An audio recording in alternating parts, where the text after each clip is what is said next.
जय हिंद मेरे प्यारे साथियों, आप सभी का मेरे YouTube चैनल पे स्वागत है।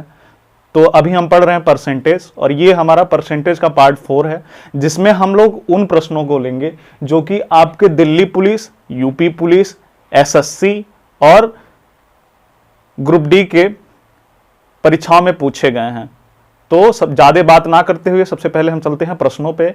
और ये जो प्रश्न है इनको हम बेसिक से भी करेंगे और ट्रिक से भी करेंगे, क्योंकि दोनों चीजों को जानना जरूरी होता है।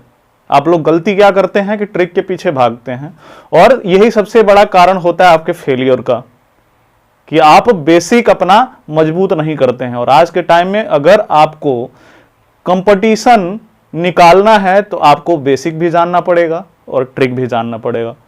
ठीक है, अगर ट्रिक भूल जाते हैं तो आप बेसिक से कर सकते हैं, और अगर ट्रिक नहीं जानते हैं तो बेसिक की हेल्प से थोड़ा सा टाइम लगेगा, और हो सकता है कि आप परीक्षा में उन प्रश्नों को भी छोड़ के आ जाएं जो कि आपको आ रहे होते हैं।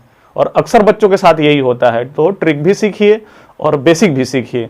तो आइए चलते हैं सबसे पहले हम प्रश्नों पे। और प्रश्न मैंने नोट कर लिया है जो कि आपके ये प्रीवियस ईयर हैं। तो आप लोगों को पता होगा कि यहाँ पे कॉर्नर में आ जाते हैं वो प्रश्न जब मैं वीडियो एडिट करता हूं। ठीक है, तो आइए चलते हैं प्रश्न नंबर 1 पे। और प्रश्न नंबर 1 कह रहा है कि यदि एक संख्या में 20 जोड़ने पर यह स्वयं की 120% हो जाती है तब वह संख्या ज्ञात करिए। कोई एक संख्या है जिसमें अगर हम 20 जोड़ देते हैं तो वो क्या हो जाती है, खुद की 120% हो जाती है। तो आप लोग ये जानते होंगे कि मैथ में जो संख्या हमें पता नहीं होती है उसको हम यक्स मान लेते हैं। तो आइए यहां पे यक्स मानते हैं। ये हमारा बेसिक है। और आप लोग देखे होंगे कि मैं किसी भी प्रश्न को हल कराने से पहले मैं उसका बेसिक बताता हूं, उसके बाद उसका ट्रिक बताता हूं। तो सबसे पहले आइए देखते हैं बेसिक। बेसिक क्या है कि वह संख्या यक्स है, और यक्स में हमने जब 20 ऐड किया, क्या ऐड किया दोस्तों, 20 ऐड किया, तो ये यक्स क्या हो गया, खुद का 120% हो गया। कितना हो गया, 120%। यही है ना।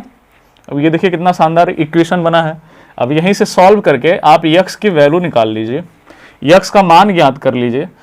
तो क्या हो जाएगा, जो यक्स का मान होगा वही वो संख्या होगी। तो आइए इसको हल करते हैं। तो यक्स प्लस 20 बराबर यक्स गुणे 120 बटा में 100। 20% का मतलब क्या हुआ, 120% का 120 बटा में 100। अब यहां से देखिए 20 छक्का 120 और 20 बचे 100, यानी कि इधर हमारा क्या बचा, इसको डिवाइड करने के बाद 6 बटा में 5। अब ये नीचे में 5 है तो 5 को हम इधर लाके और इसको यक्स और 20 में मल्टीप्लाई करा देते हैं। तो ये क्या हो जाएगा हमारा 5x और प्लस 100। ये 100 कैसे हुआ, 20 और 5 का जब आपस में मल्टीप्लाई हुआ तो 20 बचे कितना हो गया हमारा, 100 हो गया। अब इधर हमारा कितना बच रहा है, 6x बच रहा है। कितना बच रहा है दोस्तों, 6x बच रहा है। तो अब यहां का ये जो 5x है, इधर इसको हम इधर ट्रांसफर कर देते हैं, क्योंकि अगर 6x को इधर लाएंगे तो वैल्यू हमारी माइनस में आएगी और ये आपके कंफ्यूजन का कारण बनेगा। तो मैं ये नहीं चाहता हूं कि मैं आपको कंफ्यूज करूं। ठीक है, तो 100 को इधर ही रहने दीजिए, और इधर 6x ऑलरेडी है, इधर से इस 5x का कान पकड़िए और उठा के इधर पटक दीजिए। तो यहां पर यह है प्लस साइन के साथ, और जब साइड चेंज होती है तो क्या हो जाता है, साइन चेंज होता है, और ये हो जाएंगे -5x। जब ये बने -5x और 6x माइनस 5x जब हम करेंगे, यानी कि 6x में से 5x को जब हम घटा देंगे तो हमारा क्या बचेगा, x। और x बराबर हमारा क्या है, 100 है। क्या है दोस्तों, 100 है। x को इधर ला दीजिए, अभी हो जाएगा x बराबर 100। यानी कि जिस संख्या में हमने 20 जोड़ के 120% बनाया वो संख्या क्या है, 100 है। क्या है दोस्तों, 100 है। यानी कि x की वैल्यू कितनी आ गई, 100 आ गई। तो ये तो था हमारा बेसिक। इसको आप लोग अच्छे से समझ लीजिए और इसको नोट कर लीजिए। ठीक है, इसके बाद हम चलेंगे ट्रिक पे। और आप लोगों को पता होगा कि मैं एक ही ट्रिक यूज करता हूं, वो है भिन्न विधि वाला ट्रिक, यानी कि फ्रैक्शन मेथड वाला ट्रिक। ठीक है, तो इसको इरेज करते हैं अगर आपने नोट कर लिया है, और अगर नहीं नोट कर पाए हैं तो वीडियो को रोक के नोट कर लीजिएगा। तो इसके बाद हम लोग चलेंगे दोस्तों ट्रिक पे। और ट्रिक क्या है कि किसी संख्या में 20 ऐड करने पे कितना हो जाता है, वह खुद का 120% हो जाता है। क्या हो जाता है दोस्तों, खुद का 120%। और आपको पता होगा कि 120% को आप क्या लिख सकते हैं, 6/5 लिख सकते हैं क्या? 120% को आप लोग क्या लिख सकते हैं, 6/5। और ये जो 6/5 है, इसका मतलब ये हुआ कि ये जो नीचे 5 है, ये क्या है, रियल वैल्यू है। क्या है दोस्तों, रियल वैल्यू है। यदि हम 5 यूनिट निकाल लें तो वही हमारा क्या हो जाएगा, वो संख्या हो जाएगी। यानी कि इस 5 का ये जो 6 है, ये जो 6 है इस 5 का क्या है, 120% है। तो इस 5 में हम क्या ऐड करके 120% बना रहे हैं मेरे प्यारे साथियों? इस 5 में हम क्या ऐड करके 6 बना रहे हैं? हम इस 5 में क्या ऐड कर रहे हैं, 1 ऐड कर रहे हैं, तभी तो 6 हो रहा है। और ये जो 1 है दोस्तों, ये क्या दिया हुआ है, 1 यूनिट 20। क्या दिया हुआ है दोस्तों, 1 यूनिट बराबर 20। यानी कि उस संख्या में हम क्या कर रहे हैं, जो संख्या हमें ज्ञात नहीं है उसमें हम 20 ऐड करके उसका 120% बना रहे हैं। और यहां पे ये जो 5 यूनिट है, मैं बार बार बताता हूं कि ये जो हर होता है, ये क्या होता है, रियल वैल्यू होता है। तो इस रियल वैल्यू में जब हम 1 ऐड कर रहे हैं तो क्या हो जा रहा है, 120%, यानी कि 6 बन रहा है। क्या बन रहा है दोस्तों, 6 बन रहा है। तो यहां पे 1 यूनिट दिया कितना है, 20 दिया हुआ है। और हमें क्या ज्ञात करना है, 5 यूनिट ज्ञात करना है, यानी कि 5 इकाई ज्ञात करना है। तो जब हम 5 यूनिट निकालेंगे, यानी कि 5 इकाई निकालेंगे, तो इस 20 में हम 5 का क्या कर देंगे, गुणा। क्या कर देंगे दोस्तों, गुणा कर देंगे। और आप लोगों को पता होगा कि 20 और 5 का जब मल्टीप्लाई होगा तो बनेगा कितना हमारा, 100। यानी कि 5 यूनिट इक्वल टू कितना है, 100। ये वाला मेथड इजी है कि बेसिक वाला मेथड इजी है? ये वाला मेथड इजी है, लेकिन बेसिक भी जानना जरूरी होता है। क्यों जरूरी होता है कि कभी कभी बच्चा एग्जाम में जाके इन तरीकों को भूल जाता है। तो जब आप भूल जाएं तो बेसिक से आप उन प्रश्नों को हल कर सकते हैं। ठीक है, तो ये तो था हमारा प्रश्न नंबर 1। अब इसके बाद चलते हैं हम प्रश्न नंबर 2 पे। और प्रश्न नंबर 2 भी इसी टाइप का है, लेकिन थोड़े से डाटा चेंज है और कैलकुलेशन भी थोड़ी सी मैंने जानबूझ के ये अवेलेबल की रखी है उसमें।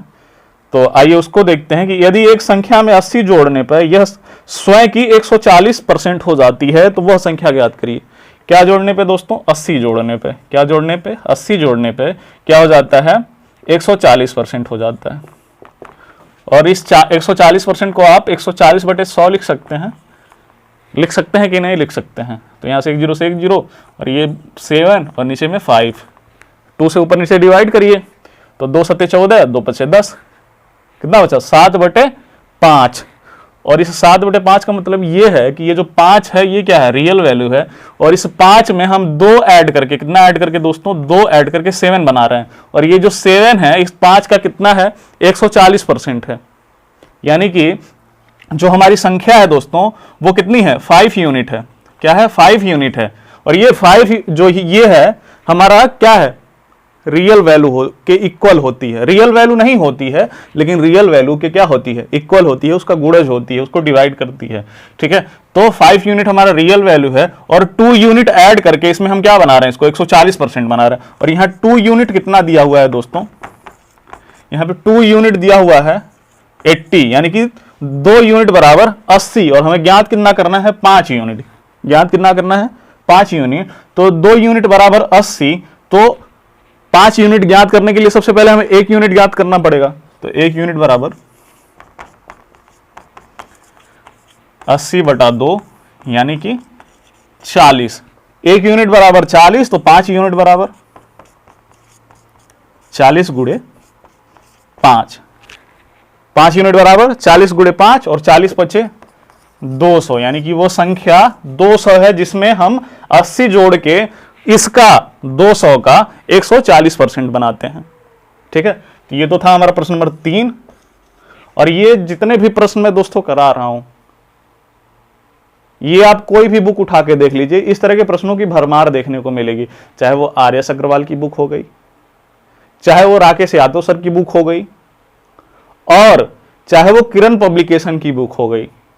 और मेरे पास ये सभी बुक हैं, क्योंकि ये जो मैथ है मेरा सबसे अच्छा सब्जेक्ट है।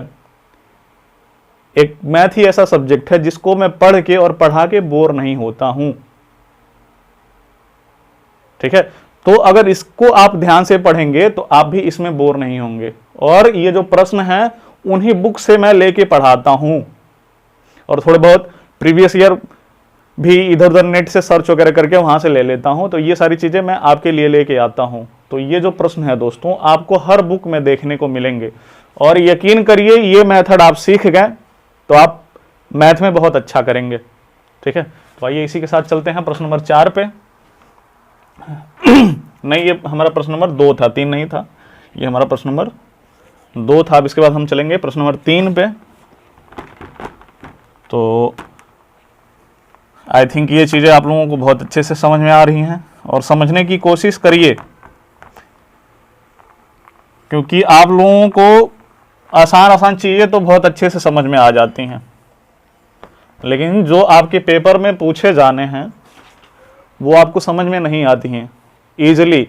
और एक चीज आप लोग ध्यान दीजिए कि जो प्रश्न आपको पहली बार में समझ में नहीं आता है वही आपके पेपर में पूछा जाता है। ठीक है, तो उन प्रश्नों को भी करिए जो आपको एक बार में समझ में नहीं आते हैं। ठीक है, तो आइए इसी के साथ चलते हैं हम लोग प्रश्न नंबर 3 पे। और प्रश्न नंबर 3 हमारा क्या है मेरे प्यारे दोस्तों, ये कह रहा है कि यदि एक संख्या में 64 जोड़ने पर यह स्वयं की 157 सही 1/7 हो जाती है, तब संख्या ज्ञात करिए। कितना ऐड करने पे? 64 ऐड करने पे ये स्वयं का क्या हो जाती है? 157 सही 157 क्या हो जाती है? 64 ऐड करने पे 157 सही 1/7। तो इस 157 को हमें सबसे पहले किस में बदलना होगा? भिन्न में बदलना होगा। और मैंने आपको बताया था कि 157 सही 1/7% बराबर क्या होता है? 11/7। 157 सही 1/7% बराबर क्या होता है? 11/7। तो इस 11/7 का मतलब क्या है, यहां पे लिख लेते हैं। इस 11/7 का मतलब यह है कि जो हमारी संख्या है 7 के इक्वल है या उसका गुणज है। ठीक है, और इस 7 में हम कुछ ऐड करके 11 बनाते हैं, और ये जो 11 है यानी कि 11 है, इस 7 का 157 सही 1/7% है। क्या है दोस्तों, जब मैं आपको भिन्न का अर्थ बता रहा था तो ये चीजें मैंने आपको बहुत अच्छे से समझाई थी। अब यहां पे देखिए कि इस 7 में हम क्या ऐड कर रहे हैं कि ये 11 बन रहा है। क्या ऐड कर रहे हैं? 4 ऐड कर रहे हैं। क्या दोस्तों ऐड कर रहे हैं? 4 ऐड कर रहे हैं, और 4 ऐड करके इसको कितना बना रहे हैं? 157 सही 1/7% हम बना रहे हैं। ठीक है, तो इस 7 में हम 4 ऐड करके कितना बना रहे हैं? 11 बना रहे हैं। और वो जो संख्या ज्ञात करनी है हमें, उसमें हम 64 ऐड करके 157 सही 1/7% बना रहे हैं। तो 4 यूनिट बराबर हमारा कितना है? 64 है। कितना है दोस्तों? 64 है, यानी कि 4 यूनिट बराबर 64। तो 1 यूनिट बराबर 16। 16 चौका 64। अब हम क्या करते हैं, हमें ज्ञात क्या करना है? 7 यूनिट, क्योंकि 7 यूनिट हमारा क्या है दोस्तों? रियल वैल्यू है। क्या है दोस्तों? रियल वैल्यू है। अब हम क्या करेंगे? इस 16 मल्टीप्लाई बाई 7 इक्वल टू 112, यानी कि 16 सत्ते 112। तो वो संख्या क्या है? 112 है, जिसमें हम 64 जोड़ के 157 सही 1/7 प्राप्त कर रहे हैं। ठीक है, तो इसको नोट करिए। इसके बाद हम चलते हैं अगले प्रश्न पे। और दोस्तों इससे अच्छा कोई तरीका हो नहीं सकता है, मेरा यकीन करिए कि इससे अच्छा दूसरा कोई तरीका नहीं हो सकता है इस तरह के प्रश्नों को हल करने के लिए। आप बेसिक से भी कर लीजिए और इसे कर लीजिए, दोनों से कंपेयर करके देख लीजिए कि सबसे कम समय किसमें लग रहा है। और एग्जाम में हमें अपना समय ही बचाना होता है ना मेरे प्यारे साथियों। ठीक है, तो आइए इसी के साथ हम चलते हैं अगले प्रश्न पे। इसको नोट करिए। तो ये तो था हमारा प्रश्न नंबर 3। अब इसके बाद चलेंगे हम प्रश्न नंबर 4 पे। ठीक है, तो आइए इसको इरेज करते हैं। इसके बाद चलेंगे हम प्रश्न नंबर 4 पे। और ये जो प्रश्न है दोस्तों, ये एसएससी सीजीएल 2011 में पूछा गया है, और ये बहुत ही महत्वपूर्ण प्रश्न है। इसको आप अगर आप समझ गए तो आपके लिए ये बहुत महत्वपूर्ण हो सकता है। ठीक है, इसके बाद हम चलते हैं प्रश्न नंबर 4 पे। और प्रश्न नंबर 4 भी हमारा कुछ इसी तरह से आधारित है, इसी टाइप पे आधारित है, लेकिन ये जो है आपका सीजीएल मेंस का प्रश्न है। और ये क्या कह रहा है कि यदि एक संख्या में 930 जोड़ने पर यह स्वयं की 444 सही 4/9% हो जाती है, तब मूल संख्या ज्ञात करिए। क्या जोड़ने पर? जो संख्या हमें ज्ञात करनी है उसमें हम 930 अगर जोड़ दें तो वो क्या हो जाती है? खुद का 444 सही 4/9%। कितना हो जाती है दोस्तों? 444 सही 4/9%। और ये जो 444 सही 4/9 है, इसको आप लिख सकते हैं 40/9। क्या लिख सकते हैं दोस्तों? 40/9, यानी कि वो जो संख्या है हमारी वो 9 यूनिट के क्या है? या तो इक्वल है या तो इसका मल्टीपल है। ठीक है, आइए इसको यहां पे लिख लेते हैं 40/9, यानी कि वो जो हमारी संख्या है दोस्तों वो या तो 9 के इक्वल है या 9 का मल्टीपल है। ठीक है, और इस 9 में हम कुछ ऐड करते हैं तो ये 9 क्या हो जाता है? 40 हो जाता है। यानी कि ये जो 40 है, यानी कि ये जो 40 है, इस 9 का 444 सही 4/9% है। कितना परसेंट है दोस्तों? 444 सही 4/9% है। तो इसमें हम कितना ऐड करते हैं? 40 में से 9 जाएगा, 31 बचेगा। कितना बचेगा दोस्तों? 31 बचेगा। यानी कि 31 यूनिट अगर इस 9 में हम जोड़ दें तो कितना हो जाएगा हमारा? 40 हो जाएगा। और यहां पे क्या दिया हुआ है कि उस संख्या में अगर हम 930 ऐड कर दें, 930 ऐड कर दें तो वो खुद का क्या हो जाती है? 444 से 4/9%। यानी कि 31 यूनिट बराबर कितना है हमारा? 930 है। और ज्ञात कितना करना हमें? 9 यूनिट ज्ञात करना है। कितना? 9 यूनिट ज्ञात करना है। तो सबसे पहले हम 1 यूनिट ज्ञात करते हैं। तो 1 यूनिट बराबर हो जाएगा हमारा 930/31। 930/31 और 31 93 होता है। यानी कि 1 यूनिट बराबर 30। और ज्ञात हमें कितना करना है? 9 यूनिट। तो 9 यूनिट बराबर क्या हो जाएगा दोस्तों? 30 गुणे में 9 और बराबर 270। यानी कि जिस संख्या में हम 930 जोड़ के उसका 444 सही 4/9% बना रहे हैं, वो संख्या क्या है? 270 है। तो ये तो था हमारा प्रश्न नंबर 4। अब यहीं से हमारा टाइप चेंज होता है और हम चलते हैं नेक्स्ट टाइप पे। तो ये टाइप भी बहुत मजेदार है और इस टाइप से हर पेपर में आपको 1 से 2 प्रश्न देखने को मिल जाएंगे प्रतिशत के। ठीक है, तो आइए चलते हैं इसको इरेज करने के बाद उस टाइप पे और उस टाइप को समझने की कोशिश करते हैं। क्योंकि दोस्तों अगर आपको एग्जाम्पल समझ में आ गया तो उससे रिलेटेड आप हर प्रश्न को बड़े ही आसानी से हल कर सकते हैं। ठीक है, तो ये जो हमारा प्रश्न है ये क्या कह रहा है कि यदि किसी संख्या का 200% का मान 90 हो तो वह संख्या ज्ञात करें। क्या कह रहा है? यदि किसी संख्या का 200% का मान क्या हो? 90 हो तो वह संख्या ज्ञात करिए। ध्यान से देखिए, 200% का मान क्या हो? 90। 200% बराबर क्या है? 90 है। तो वह संख्या ज्ञात हमें करनी है। तो मैंने ये चीज आपको 2-3 बार बताई है कि कोई भी संख्या क्या होती है? खुद का 100% होती है। ठीक है, यानी कि अगर उस नंबर का हम 100% निकाल दें तो वह संख्या हमें प्राप्त हो जाएगी। तो यहां पे 200% दिया है 90, तो 1% क्या होगा? अभी ये देख लीजिए, मैंने इस तरह के प्रश्नों को आपको पहले भी हल कराया है, तो वहां पे मैंने बेसिक भी बताया था। और ये भी जो मेथड है ये भी इन तरह के प्रश्नों को हल करने के लिए बहुत ही उपयोगी होता है। लेकिन इसके बाद मैं फ्रैक्शन मेथड भी बताऊंगा। ठीक है, तो इसको भी देख लीजिए और इसके बाद हम फ्रैक्शन मेथड भी देखेंगे। तो 1% बराबर क्या है दोस्तों? 90/200। 1% बराबर क्या है? 90/200। और हमें ज्ञात कितना करना है? 100%। क्या ज्ञात करना है हमें? 100%। तो 90/200 गुणे 100। यहां से देखिए 1 0 से 1 0, 1 0 से 1 0 अब इस 2 से इस 90 को काट दिया हमने तो कितना आ गया हमारा 45। यानी कि जिस संख्या का 290 है वो संख्या वास्तव में कितनी है 45, यानी कि 45 का 200% क्या है 90 है। ठीक है, तो ये तो था हमारा बेसिक कह लीजिए इसको, या इसको एकीक नियम कह लीजिए, क्योंकि ये जो एकीक नियम होता है, सबसे पहले किसी भी प्रश्न का हम एकीकरण करते हैं और 1% निकालते हैं, उसके बाद हम जितना चाहें उसका परसेंट निकाल सकते हैं। इसके बाद हम देखते हैं भिन्न विधि।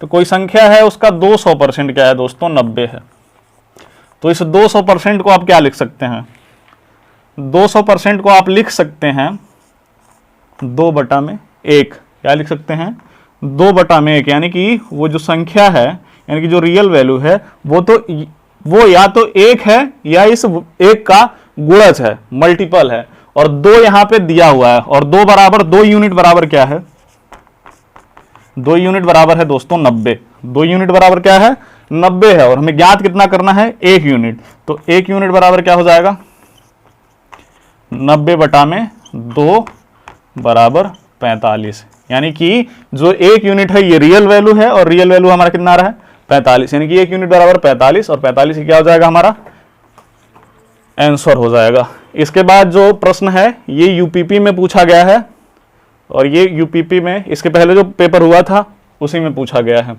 ठीक है, और मुझे ये तो नहीं एग्जैक्ट डेट नहीं याद है कि कौन सी पाली में पूछा गया था, लेकिन ये यूपीपी का ही प्रश्न है। और इसी तरह के प्रश्न आजकल आपके पेपर में बन रहे हैं। जैसे जैसे ये क्या हो रहा है, ये था 5, इसके बाद हम चलेंगे प्रश्न नंबर 6 पे। तो जैसे जैसे आपके कंपटीशन का लेवल अप हो रहा है वैसे वैसे क्या हो रहा है कि जो एग्जामिनर है बहुत ही आपको ये कंफ्यूज करने की कोशिश कर रहा है। प्रश्न तो इजी होते हैं, लेकिन वहां पे आप क्या हो जाते हैं पजल हो जाते हैं, और पजल होने का कारण क्या है कि आपका जो बेसिक होता है दोस्तों वो क्लियर नहीं होता है। तो बेसिक मेरे साथ आप क्लियर कर ही रहे हैं, अब इसके बाद आपको किसी भी परीक्षा में इस तरह के प्रश्न को देख के कंफ्यूज नहीं होना है। ठीक है, तो आइए हम चलते हैं प्रश्न नंबर 6 पे। प्रश्न नंबर 6 क्या कह रहा है कि यदि A का 8% वही है जो B का 4% है, तो A का 20% क्या होगा। और A का 20% किसके सापेक्ष में पूछा है, B के सापेक्ष में, कि यदि A का 20% कुछ है तो वो B का कितना परसेंट होगा, यही हमसे पूछ रहा है। क्या कह रहा है कि A का 8% वही है, यानी कि A का 8%, पंखवा गौजिया हमें आवला भाई, ए नाते हम एक पे चलावे ली। अब 10 मिनट रुक जा जाके भरे कहीं,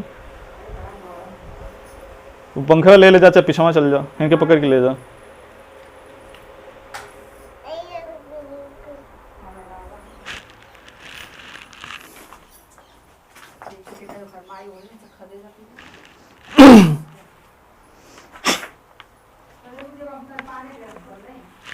रुक जा, बताओ थे फ्लोर टूट जाला बड़ा दिक्कत होले ना, अब बाद शुरू करब तो क्या कह रहा है कि यदि A का 8% वही है जो B का 4% है, तो A का 20% होगा। A का 8% बराबर B का 4%। A का क्या है 8%, B का 4% है। अब यहां से अगर आपको ये चीज समझ में आ जाती है कि ये जो A है वो इस B का आधा है, यहीं पे समझने वाली बात है। ठीक है, और ये आधा कैसे है वो चीज मैं यहां आपको बता रहा हूं।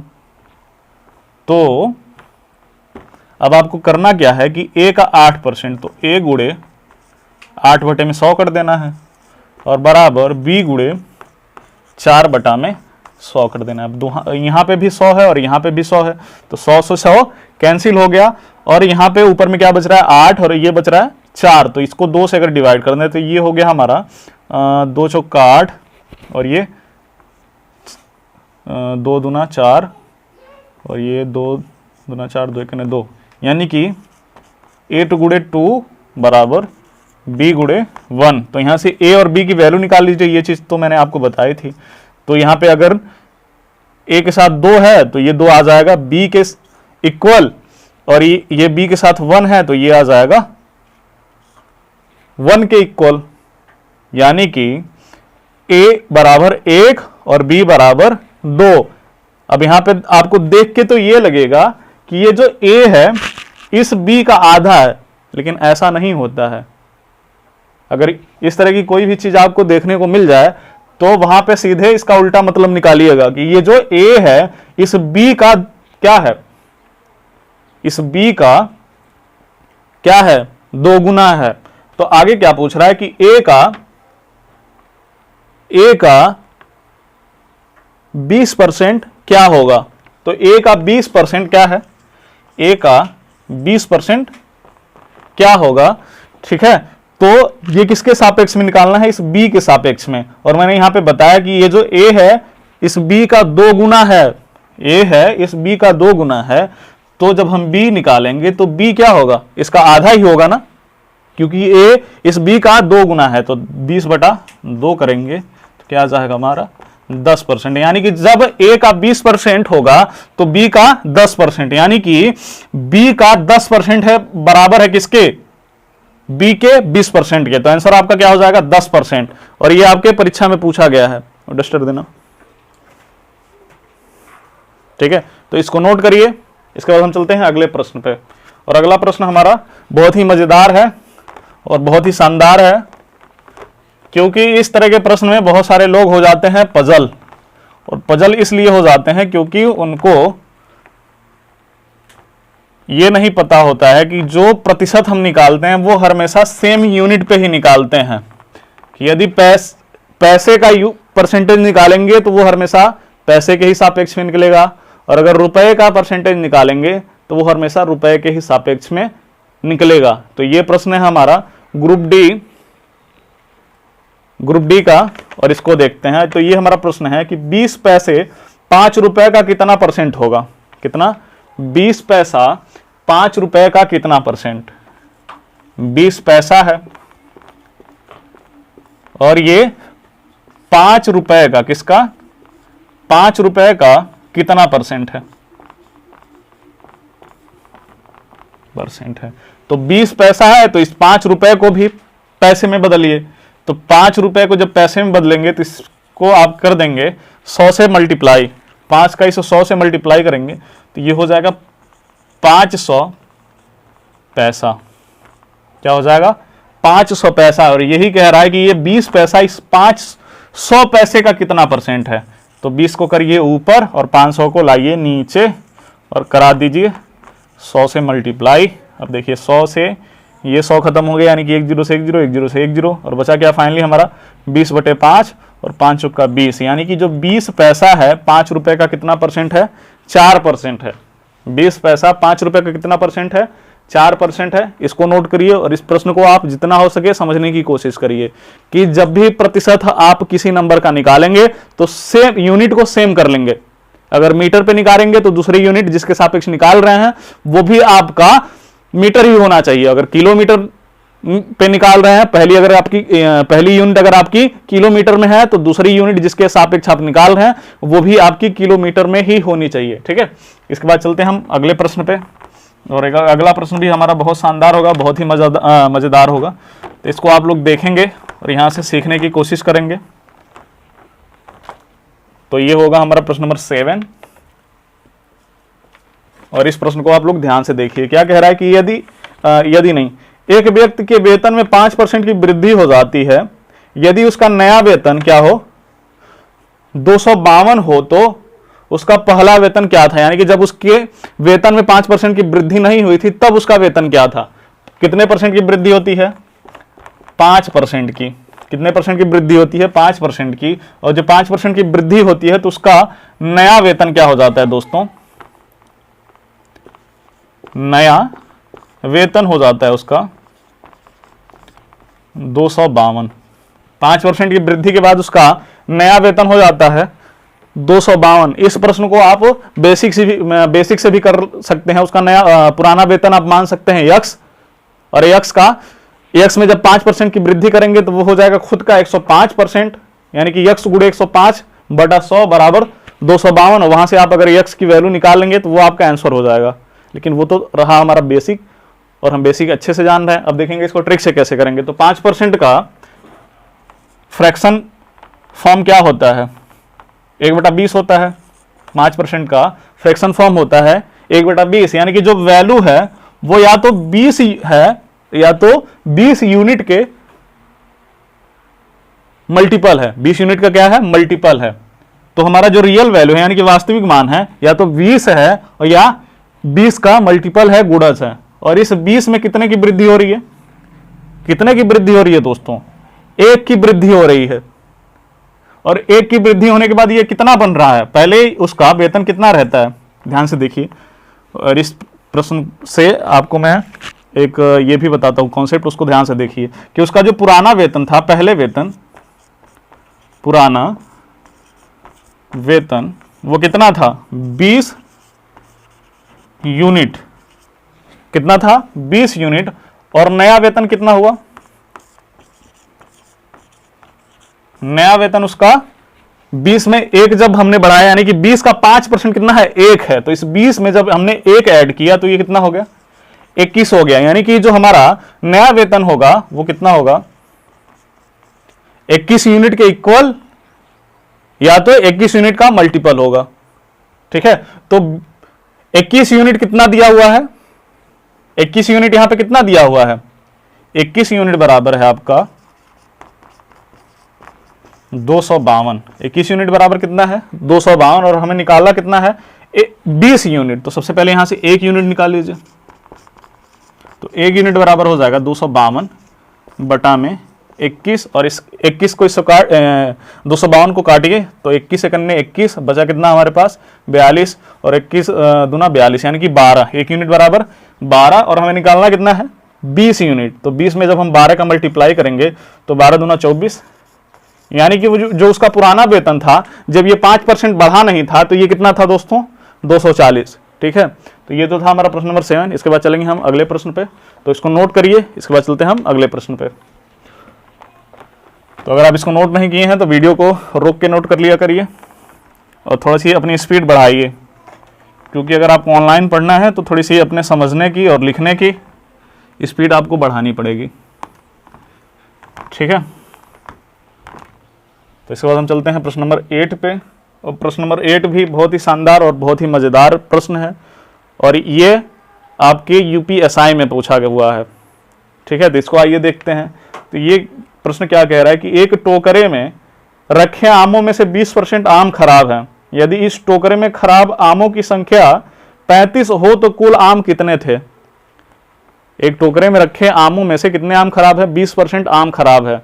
लेकिन क्या आगे क्या कह रहा है उस प्रश्न में कि यदि पूरे टोकरे में से खराब आमों की संख्या कितनी हो, 35 हो, तो उस पूरे टोकरे में कुल कितने आम थे। खराब आम और जो अच्छे आम हैं उन दोनों को जोड़ के टोटल उस टोकरे में कितने आम थे, यही हमसे पूछा जा रहा है। तो कितने आम खराब हैं दोस्तों, 20%। एक टोकरा है, क्या है, टोकरा कह लीजिए या टोकरी कह लीजिए, कुछ भी कह लीजिए। टोकरा है जिसमें क्या है, 20% आम क्या हैं, खराब हैं। और ये जो 20% आम खराब हैं ये कितने हैं, 35 आम हैं। यानी कि 35 आम खराब हैं जो उस पूरे टोकरे के 20% आमों के बराबर हैं। तो 20% का भिन्न रूप क्या होगा, 1/5 होगा। यानी कि उस पूरे टोकरे में कितने आम होंगे, इस या तो 5 होंगे या 5 यूनिट के गुणज होंगे, या तो 5 होंगे या तो 5 यूनिट के गुणज होंगे। और इस 5 का 20% कितना है, 1। यानी कि 1 बराबर 1 यूनिट बराबर कितना है, 1 यूनिट बराबर 35। और उस पूरे टोकरे में कितने आम है, 5 यूनिट। कितने आम है दोस्तों, 5 यूनिट। तो 1 यूनिट बराबर 35, तो 5 यूनिट बराबर 5 तिहाई 15, 150 और 5 पचे 25, यानी कि 175। तो उस पूरे टोकरे में कितने आम हैं, 175 आम हैं। ठीक है, तो आज का क्लास हम यहीं पे करते हैं खत्म, क्योंकि बहुत ज़्यादा क्वेश्चन हो जाएंगे, बहुत ज़्यादा टाइप हो जाएगी, तो आप लोग हो जाएंगे पजल, और मैं आपको पजल नहीं करना चाहता हूं। तो इस वीडियो से जितना हो सके ज़्यादा से ज़्यादा सीखिए। और ये मान के चलिए कि किसी भी टीचर से आप पढ़ लीजिए, दुनिया के किसी भी टीचर से पढ़ लीजिए आप, तो आपको उसमें अपना भी एफर्ट लगाना पड़ेगा।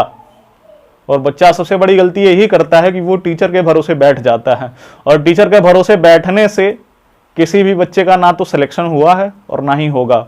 कहीं ना कहीं आपको सेल्फ स्टडी करनी ही पड़ेगी। हम तो आपके लिए एक माध्यम है कि हम आपको चीजों को सिखा रहे हैं, आपके बेसिक को क्लियर कर रहे हैं, लेकिन आपको अपना सिलेक्शन अपनी मेहनत से ही लेना पड़ेगा। कहीं ना कहीं आपको स्वयं अध्ययन करना पड़ेगा, स्वयं से कुछ चीजों को सीखना पड़ेगा, तब जाके आप सिलेक्ट हो पाएंगे एसएससी सीजीएल या एसएससी जीडी या किसी भी मतलब नीची पोस्ट या अपर लेवल की पोस्ट पे, तभी आपका सिलेक्शन हो पाएगा। ठीक है, तो यहीं इसी के साथ हम इस क्लास को बंद करते हैं। अगर ये वीडियो हमारी पसंद आती है तो हमारे वीडियो को लाइक कर दीजिए, हमारे चैनल को सब्सक्राइब कर दीजिए, और अपने दोस्तों को भी बताइए कि यहाँ पे मैथ स्पेशल का बैच चल रहा है, यहाँ पे बेसिक भी बताया जा रहा है और एडवांस भी बताया जा रहा है। ठीक है, तो आज के लिए इतना ही, मिलते हैं अगली वीडियो में, तब तक के लिए नमस्कार।